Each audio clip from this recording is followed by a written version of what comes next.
जड़े लाइसेंस प्राप्त विदेशी टिपी बंद मद दोकानी व्यवसाय को सुगम करने लांच नेउथुवा बेले विजिलेंस हाथ में धरा पड़िछन्ति जिला अबकारी अधीक्षक सीताराणी पटायत एवं चंपा अबकारी थाना एसआई कम ओआईसी विजय कुमार महंत। घटना अनुसार चंपू अबकारी थाना अंतर्गत बिकरंचा टिपीबंद विदेशी मद दोकान मालिक विधुभूषण पति को जिला अबकारी अधीक्षक सीताराणी पटायत विभिन्न उपाय हैरान करने सह नियमित भाव लांच मागुले। अबकारी अधीक्षक मद दोकान मालिक मासक 10,000 टंका लांच हिसाब से 4 मासर 40,000 टंका चंपू अबकारी थानार एसआई एवं इंचार्ज ओआईसी विजय कुमार महंत को देवाई कहते। दोकान मालिक विधिभूषण भिजिलांस द्वारस्थ होते। विधिभूषण अधीक्षक कहवा अनुसार आज अपराह प्राय 4 घंटा समय एक खाम्रे 40,000 टंका एसआई विजय कुमार महंत को देवाई चंपू अबकारी कार्यालय को जाइए।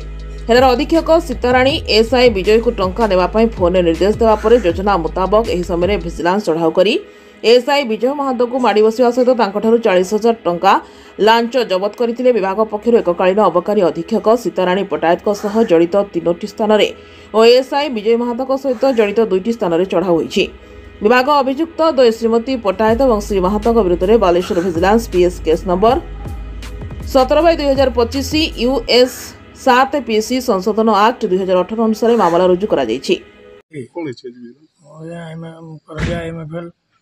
लाइसेंस मत मोर सुपरटेडेंट एक्साइज सीताराणी पटायत बारंबार हैरान कले मत मास को 10,000 टंका न पैसा नेबिनी कही मुझे दूध जाकि पैसा मना कले।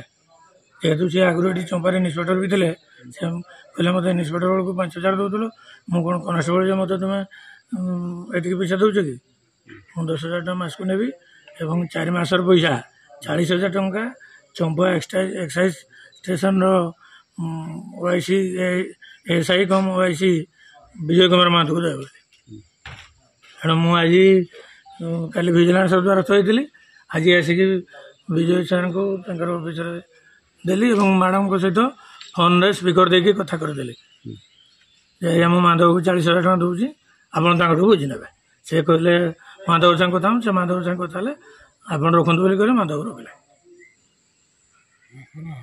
केन्दुझर भिजिलांस डीएसपी सुधांशु शेखर पुजारी नेतृत्व होता चढ़ाऊ में एसआई सुशांत सेठी कनेस्टेबल सर्वेश्वर साहू समेत Keonjhar Baleshwar vigilance division vigilance staff सामिल थे। चंपारू प्रदीप कुमार महंत रिपोर्ट जागृति लाइव मीडिया।